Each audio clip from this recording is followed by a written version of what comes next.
서양 격언에 참호 속에는 무신론자가 없다라는 말이 있습니다. 참호 속에는 무신론자가 없다. 우리 아이들 참호가 뭔지 알아요? 참호 모르죠. 전쟁터에서 군인들이 총을 쏴야 되는데 총을 쏘려니까 자기를 숨겨야 돼. 그 몸을 숨기려니 그냥 맨바닥에 숨을 수 없잖아요. 땅을 어떻게 해야 돼요? 파야죠. 그죠? 파서 그 속에 몸을 숨기고 총을 쏘는 자리가 참호예요. 그러니까 자기 몸을 다른 적군의 총탄으로부터 자기를 어떻게 하기 위해서, 보호하기 위해서 이렇게 파놓은 구덩이, 이렇게 생각하면 돼요. 자, 그런데 그 참호 속에 있는 사람은 누가 없다? 무신론자가 없대요. 무신론자. 이게 무슨 말이냐면 참호 속이라는 것은 굉장히 우리의 마음속에 뭐예요? 위기의 순간이죠. 막 총탄이 날아오니까 사람이 내가 죽을지 모른다라는 그 두려움이 정말 얼마나 극심한 곳이겠어요. 그 참호 속에서 인생의 위기에 처하면요, 사람은 하나님을 찾는다라는 거예요. 그 속에서는 하나님의 도움을 구한다라는 것이 바로 참호 속에는 무신론자가 없다라는 얘기입니다. 우리 인간이요, 죽음의 위기에 처하잖아요. 그러면 인생이 가장 보편적으로 부르는 게 누구일까요? 엄마, 아빠일까요? 남편, 아내일까요? 아니라는 거예요. 가장 극심한 위기의 순간 속에서는 자연스럽게 인간의 마음속에서 나오는 게 뭐다? 하나님을 부르게 된다. 하나님. 이런 의미 속에서 위기라는 것은 어떻게 보면 우리 인생들에게 있어서 하나님을 찾는 기회가 되는 겁니다. 하나님을 믿는 대부분의 성도들이 그렇습니다. 경험한 진실이에요, 이게. 어떤 사람은 그런데 끝까지 하나님을 부인하는 사람이 있어요. 하나님을 저주하는 사람이 있어요. 그러면서 인생을 끝마치는 예외적인 사람들이 있습니다. 이런 두 가지 유형의 대표적인 사례가 어디에 있느냐? 예수님이 십자가에 못 박혀 죽으셨는 그 죽음의 장면에서 찾아볼 수가 있어요. 우리가 아까 청년과 청소년들이 이렇게 마지막 예수님의 십자가 장면 했는데, 거기는 예수님 혼자 십자가에 달리셨지만 십자가에 달리셨을 때 누가 있었어요? 그 양옆으로 두 명이 있었어요. 그 두 명이 누군가 한번 같이 한번 읽어볼까요? 39절 한번 같이 한번 읽어보죠. 시작. 달린 행악자 중 하나는 비방하여 이르되 내가 그리스도가 아니냐, 너와 우리를 구원하라. 자, 그러면 예수님이 십자가에 달리셨을 때 몇 명이 있었어요? 양옆에 두 명. 그런데 그들을 가리켜서 성경은 뭐라고 하고 있다고요? 행악자, 이렇게 얘기하고 있어요. 행악자. 행악자라는 말이 뭐예요? 행악자, 악을 행한 사람이에요. 성경에서는 강도라고 그랬어요. 강도. 그러니까 예수님은 십자가에 달려 돌아가실 때 두 강도 사이에서 돌아가신 거예요. 그런데 두 강도가 있었는데, 한 강도는 자기 옆에 계신 예수님을 향해서 자신을 구원할 수 있는 메시아라고 깨닫습니다. 그리고서는 예수님께 도움을 호소해요. 그리고서는 마침내 구원의 약속을 받게 되는 장면이 한 장면이에요. 그런데 또 다른 강도는 끝까지 예수님을 비웃고 조롱해요. 우리가 금방 39절을 읽어봤지만 달린 행악자 중 한 명은 뭐 했다고 그랬어요? 비방했다고 그랬어요. 끝까지 비방하고 조롱하는 자리에 서 있었던 한 강도가 있었던 거죠. 그러니까 이 강도가 예수님을 향해서 비웃고 그리고 비방하는 모습이 있는데, 인간이 그럴 수 있다라는 거예요. 마음만 먹으면 이렇게 끝까지 악을 행할 수 있는 전형적인 모습을 보여준 장면이라고 할 수가 있어요. 그런데요, 또 다른 행악자는 전혀 다른 모습을 보여줘요. 어떻게 부르짖어요? 42절 한번 볼까요? 앞에 42절 시작. 이르되 예수여 당신의 나라에 임하실 때 나를 기억하소서. 자, 예수님 앞에 뭐라고 부르짖고 있어요? 당신의 나라에 임하실 때 나를 뭐 해달라고요? 기억해달래요. 기억해달래요. 자, 그랬더니 자, 예수님이 뭐라고 말씀을 하셨어요? 자, 43절 한번 읽어볼까요? 시작. 내가 진실로 내게 이르노니 오늘 내가 나와 함께 낙원에 있으리라. 낙원에 있으리라. 약속을 받게 됩니다. 구원의 약속을 받게 돼요. 여러분, 두 사람이 십자가에 똑같이 달려 있었지만 두 사람의 반응은 극적인 대조를 이루고 있는 거예요. 그러면 도대체 이 두 사람의 차이가 어떤 결과를 만들어냈을까요? 여러분, 우리는 특별한 관심이 구원을 약속받은 강도에게 있는데, 여러분, 이 사람의 극적인 회심에서 우리는 무엇보다도 소중한 구원의 진리를 우리가 배우게 됩니다. 우리는 인류 역사상 가장 드라마틱한 한 영혼의 구원 사건을 우리는 통해서 그 구원의 조건이 무엇인가, 구원의 결과가 무엇인가 우리가 한번 생각해 보고자 해요. 첫 번째는 한번 읽어볼까요? 시작. 구원의 조건. 자, 구원의 조건이 뭘까요? 자, 지금 우리가 두 사람의 강도를 봤어요. 자, 그런데 한 사람이 구원을 받게 되죠. 그런데 그 구원받은 그 조건이 뭐였어요? 착한 일을 하니까 구원을 받았나요? 아니죠. 착한 일을 했다는 기록이 이 사람에게서는 찾아볼 수가 없어요. 그에 대해서 성경이 기록한 건 뭐예요? 행악자였다라는 말밖에 없어요. 악을 행하는 사람이었다. 강도였다. 여러분, 이 당시에 십자가형 로마가 통치하던 그 시절에요, 십자가에 달려 죽는다라는 것은 어떤 사람들만 십자가에 달려 죽는지 아십니까? 그 당시에 최고의 악질범에게만 내리는 형벌이 십자가 형벌이었어요.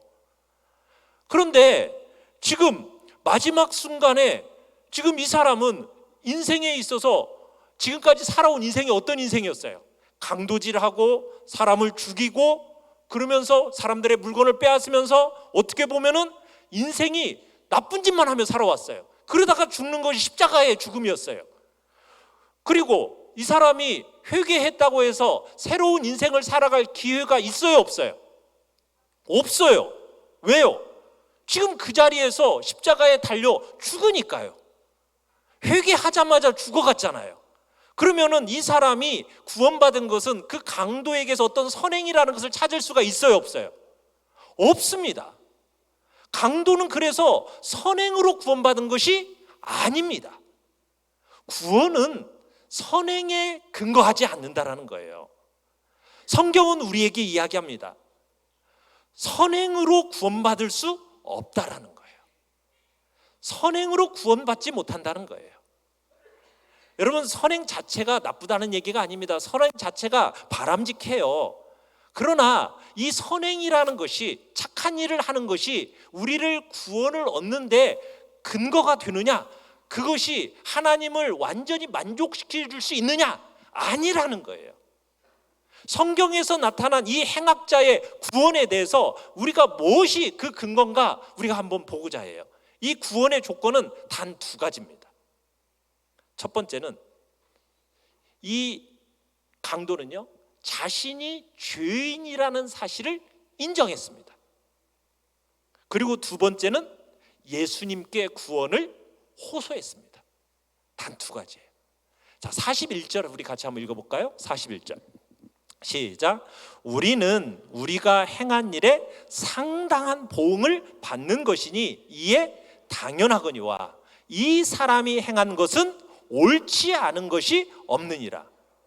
자, 지금 이 사람이, 이 강도가 예수님이 십자가에 달리신 것은 자신과 무관하다, 자신들과는 무관하다는 이야기를 해요. 그러면서 예수님의 죽으심이 자신의 범죄 때문이 아니다라는 이유를 이야기하면서 이것을 강도는 이해한 것 같아요.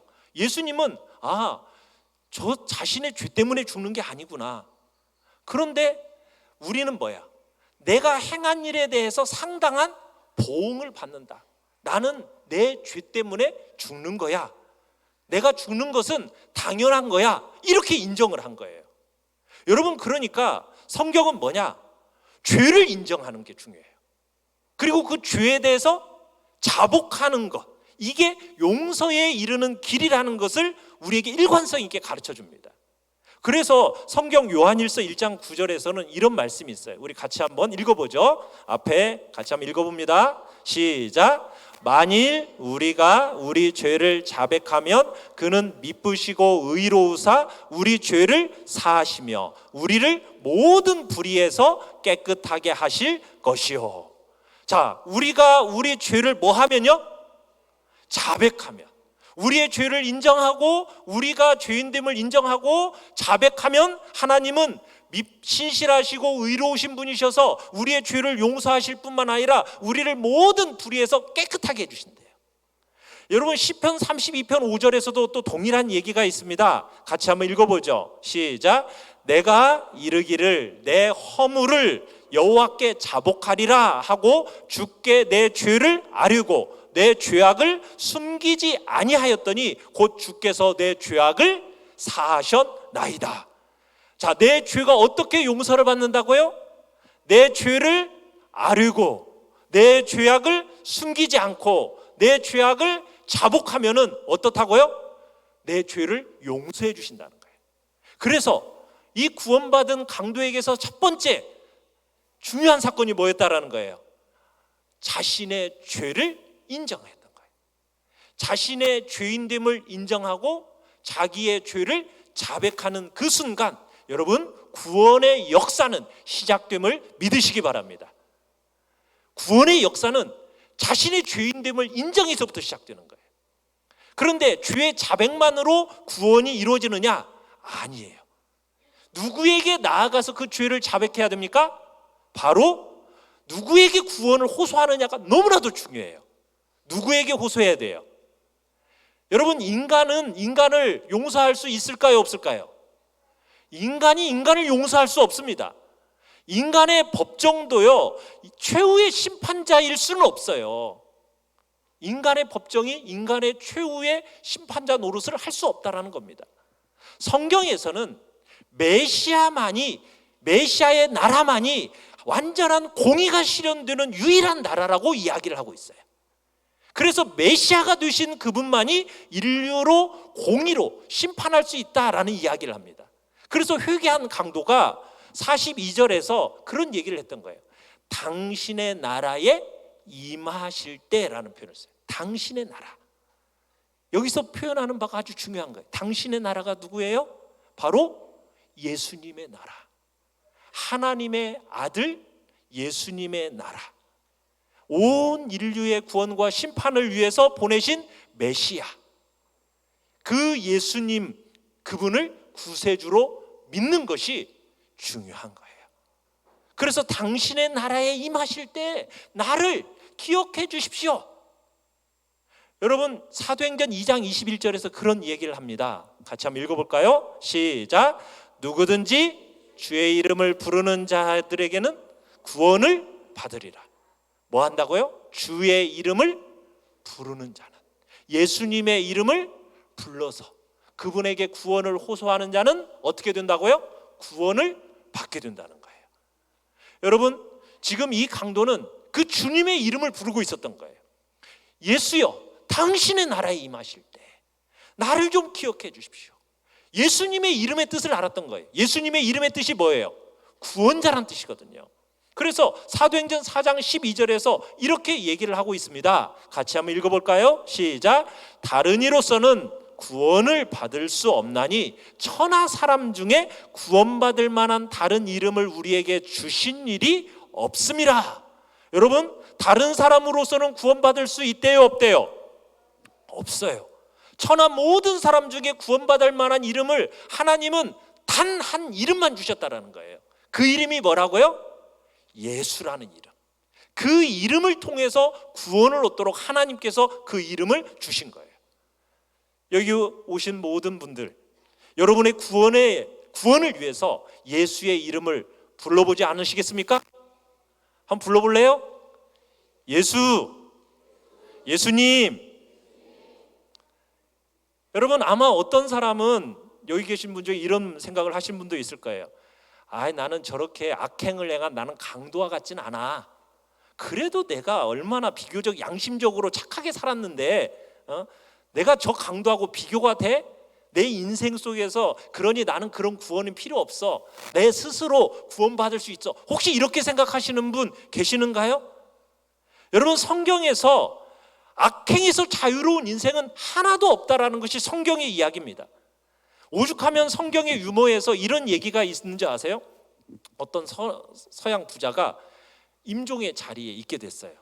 그러더니 가족들에게 갑자기 사람을 불러달라는 거예요. 그래서 누구를 불러줄까? 그랬더니 자기 주치의하고 전담 변호사를 불러달라는 거예요. 그래서 이 늦은 밤에 왜 그 두 사람을 불러줘야 되느냐고, 왜 하필 이 시간이냐고 그랬더니 그분이 뭐라고 한지 아세요? 저는 두 강도 사이에서 죽고 싶습니다. 왜 그러냐면 이 자기 돈을 엄청나게 많이 가져간 사람이니까 이 의사와 변호사가 이게 강도라는 거죠. 여기서 얘기하는 바는 뭐냐면 어떤 고상한 직업도 어떤 고상한 인생도 죄로부터 자유로운 인생은 없다라는 거예요. 여러분, 성경은 그래서 얘기합니다. 로마서 3장 23절에 이런 표현을 쓰고 있어요. 같이 한번 읽어볼까요? 모든 사람이 저러함을 범하였습니다. 모든 사람이 다 죄를 범했다는 거예요. 그래서 하나님 앞에 나갈 수 없는 겁니다. 자, 그 다음에 로마서 3장 10절도 같이 한번 읽어볼까요? 시작. 기록된 바 의인은 없나니 하나도 없대요. 의인은 없나니 하나도 없습니다. 여러분, 우리 인간들이 말하는 의인이나 성자라는 것은요, 상대적인 우리 서로들, 우리 인간 사이에서 서로 상대적인 묘사일 뿐이지, 여러분, 완전한 의인, 완전한 성자 있을까요? 없습니다. 인간은 선과 악 모두 상대적인 거예요. 중요한 것은 하나님 앞에서 뭐예요? 자신의 죄인됨을 인정하는 겁니다. 그리고 구원자이신 예수님께 자신의 구원을 호소하는 거예요. 회개한 강도가 그렇게 했던 거예요. 그 순간 구원이 이루어졌던 겁니다. 그러니까 주님이 뭐라고 약속하신 거세요? 오늘 내가 나와 함께 어디에 있으리라? 낙원에 있으리라고 약속해 주셨던 거예요.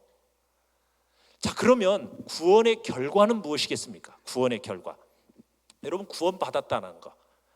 이번 구원 받았다는 게 뭐예요? 두 가지 삶의 약속이 있습니다. 첫 번째는 낙원에 대한 삶의 약속이에요. 낙원. 그리고 주님과 함께하는 삶의 약속입니다. 여러분, 낙원이라는 것은 천국을 얘기하는 거예요. 천국. 그러니까 천국이 낙원일 수 있는 이유는 뭐냐면 낙원은 죄와 고통의 문제가 해결된 곳이에요. 여러분, 죄와 고통이 해결된 세상에서 살고 싶으시죠? 그렇지 않습니까? 나도 정말 죄와 고통이 없는 세상에서 살고 싶다.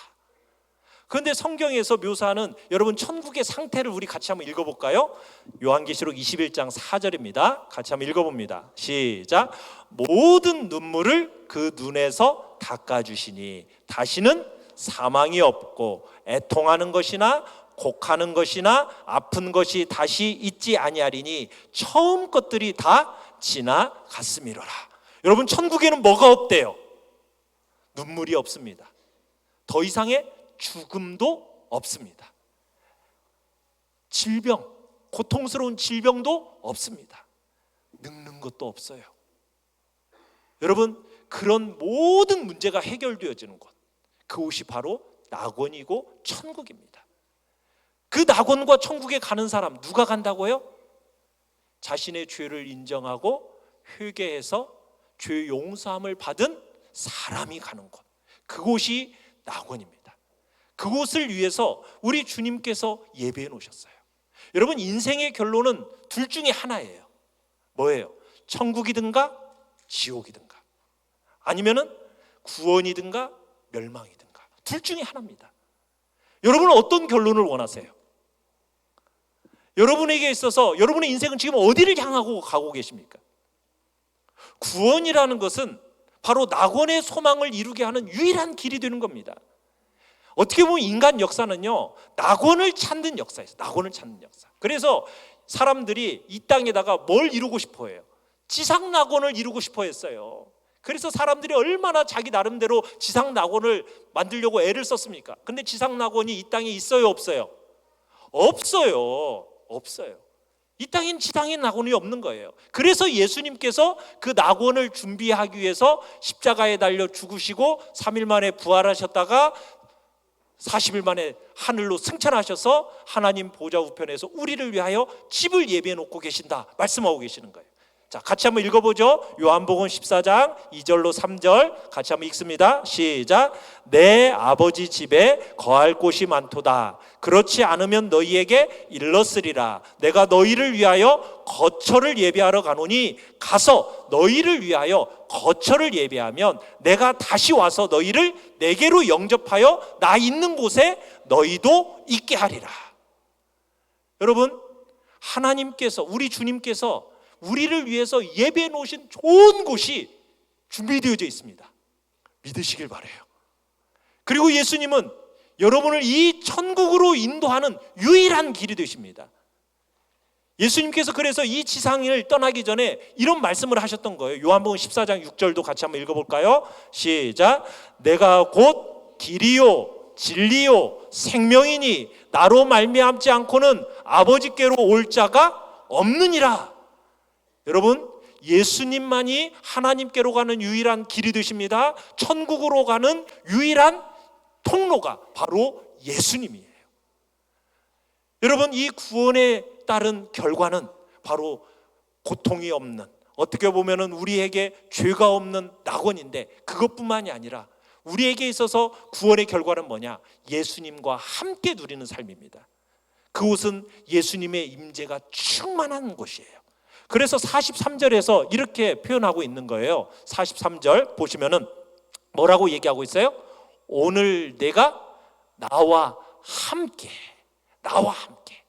예수님과 함께 낙원에 있을 거예요. 그래서 낙원에서는 예수님과 함께 거하는 곳이에요. 여러분, 고통이 없다고 해도 그곳에 예수님이 계시지 않는다면 여러분, 그곳은 결코 진정한 낙원이 될 수가 없는 거예요. 완성된 나라, 그 낙원에 우리를 기다리고 있는데, 바로 여러분이 예수 그리스도를 구주요 주님으로 영접하는 그 순간 여러분, 이 땅에서 구원을 얻게 되어집니다. 그리고 이 땅에서 천국을 부분적으로나마 맛보게 되어지는 거예요. 여러분, 이 세상에 아직 죄와 고통이 존재하지요. 그러나 여러분들이 예수님을 여러분의 마음속에 구주와 주님으로 영접하는 그 순간 주님의 다스림을 경험하면서 여러분들의 인생에 천국을 맛보는 놀라운 일이 일어남을 믿으시길 바라요. 어떤 한 그리스도인 부부가 있었어요. 이 부부가 너무나 행복하게 살았습니다. 그래서 이 부부가 어느 날 휴일이 되어서 좀 늦잠 자고 아침에 일어나서 하나님을 찬양하고 기도하다가 갑자기 이런 생각이 든 거예요. 이렇게 하나님께서 우리 가정을 작은 천국으로 만들어 주시다니 하는 그런 느낌을 받고 나서 너무 기뻤어요. 그래서 너무 감사해가지고 남편이 하나님이 우리 가정에 이런 천국을 주시니 너무 감사하다, 이렇게 감사 기도를 드리니까 부인이 이렇게 얘기했습니다. 그러면은 우리 이 천국의 비밀을 우리만 누리지 말고 좀 누군가 그들과 다른 사람에게도 그 천국의 기쁨을 나눠줬으면 좋겠다, 이런 생각이 들었어요. 그래서 이런 이야기를 남편에게 하니까 그래요, 나도 그런 생각이 드네, 우리 천국의 기쁨을 한번 다른 사람에게 나눌 수 있도록 한번 해볼까? 그리고서는 어떻게 하지? 하고서는 함께 마무리 기도를 하고서는 아침 기도를 마무리 지었어요. 그리고 점심때가 됐어요. 이제 두 분이 이제 레스토랑에 가게 됐는데 점심을 한참 먹고 있는데 저 건너편 테이블에 한 중년의 여인이 혼자 쓸쓸하게 점심을 먹고 있는 거예요. 그 부인과 시선이 딱 맞닿았어요. 그러면서 부인이 남편에게 우리의 천국의 기쁨을 저 여인에게 주시라고 하는지 모르겠어요. 그러니까 남편도 고개를 끄덕이면서 그래, 그럼 어떻게 할까? 그래서 잠시 부인이 묵도를 하다가 한 가지 제안을 했어요. 내가 엽서를 하나 쓸 테니까 당신은 저기 가서 저 여인의 식사비를 지불하는 게 어떻겠어요? 자, 그래서 부인은 엽서에다가 오늘 하늘나라의 기쁨을 나누고 싶어서 식사비를 지불하고 갑니다, 이렇게 내용을 적고서는 하나님이 당신을 축복하시기를, 이렇게 인사말을 썼어요. 그래서는 그 남편은 여인의 식사비를 지불해 주고, 그리고 비밀로 이제 카운터에 있는 직원에게는 비밀로 해달라고 해놓고서는 자리에 돌아와서 식사를 계속했어요.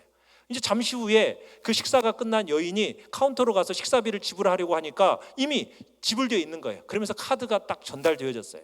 그 카드를 딱 보는 순간 이 여인이 당황하는 거예요.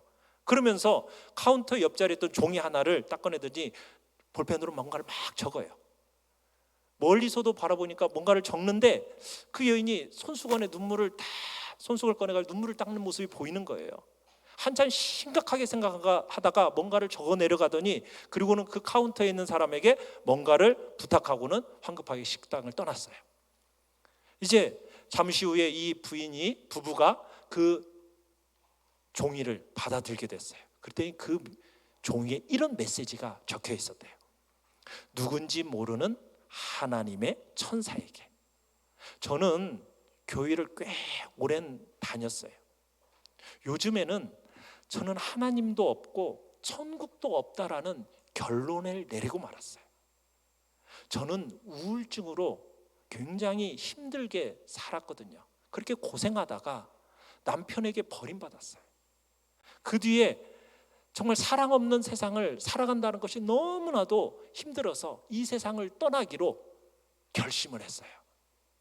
그래서 오늘 마지막 내가 근사한 식사나 하고 가리라 하고서는 그렇게 세상을 떠나기로 마음 먹고서는 지금 마지막 식사를 하고 있었던 거예요. 그런데 오늘 하나님을 만났어요. 천국의 소망을 바라보게 됐어요. 다시 살기로 마음 먹었어요.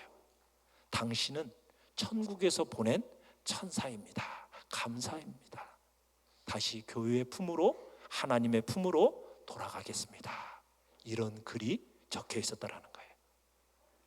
사랑하는 여러분, 예수님을 구주로 영접하고 여러분이 천국의 선물을 여러분들이 가지기를 간절히 바랍니다. 죽음 직전에라도 구원받는 것은 정말 하나님의 전적인 은총입니다. 여러분, 구원을 위해서 근데 죽음의 순간까지 기다리실래요? 그렇지는 않으시죠? 그렇게 기다릴 필요는 없습니다. 구원의 시간은 언제입니까? 지금입니다. 지금 당장 예수님 앞으로 나와서 예수님을 여러분의 구주와 주님으로 영접하십시오. 그러면 여러분은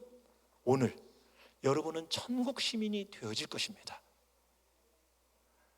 사랑하는 여러분, 교회에 처음 나오신 분도 계시고 또 한참 쉬셨다가 나오신 분도 계시고 여러 환경 속에서 나오신 분들 계실 겁니다. 여러분의 인생의 결론을 어떻게 내리기를 원하십니까? 여러분의 인생은 어디로 향하고 있습니까? 천국의 선물 받기 원하지 않으십니까? 그렇다면 먼저는 여러분의 죄를 인정하십시오. 죄인됨을 고백하는 자리에 서십시오. 그리고 예수님을 여러분을 천국으로 인도하는 유일한 길인 줄 알고 그분께 여러분의 삶을 맡기십시오. 그러면 여러분이 예수 그리스도를 주님으로 구주로 영접하는 순간 여러분은 하나님의 자녀가 되어질 것이고 이 세상에서도 천국을 경험하게 될 것이며 천국의 경험된 기쁨을 여러분들이 누리게 되실 것입니다. 자, 여러분, 이 시간 여러분의 마음속에 그래, 내가 이 시간 정말 예수님을 내 마음속에 주님으로 모셔드려야겠다. 내가 천국을 선물로 받아야겠다. 여러분, 그런 분들 계시죠? 이 시간 한번 우리의 마음의 문을 활짝 열고 잠깐 같이 한번 일어서 보시겠습니까? 여러분의 마음의 문을 한번 활짝 열어 보십시다. 여러분, 마음의 문을 열고 이 시간 주님 앞에 내가 구원의 주님이 되심을 고백하면서 이 시간 나아갑시다. 자, 잠깐 눈을 감아봅시다. 이 시간에는 다른 사람들을 신경 쓸 일이 아닙니다. 잠깐 눈을 감고 여러분들이 인생을 어떻게 살아왔나 한번 돌아보십시다. 나의 인생의 결론은 어떻게 내리고 싶은가 한번 주님 앞에서 여러분들을 한번 돌아봅시다. 그리고 이 시간 고백을 하시는 겁니다. 나의 죄인됨을 인정하시고 예수님, 나의 주인이 되어달라고 고백하는 겁니다. 자, 이 시간 그런 고백을 하기를 원하는 분들은 저를 한번 따라서 기도를 한번 하도록 하겠습니다. 하나님, 저는 죄인임을 시인합니다. 그리고 예수님께서 저를 사랑하셔서 이 땅에 오셨고 저의 죄를 대신 지고 십자가에 못 박혀 죽으셨으며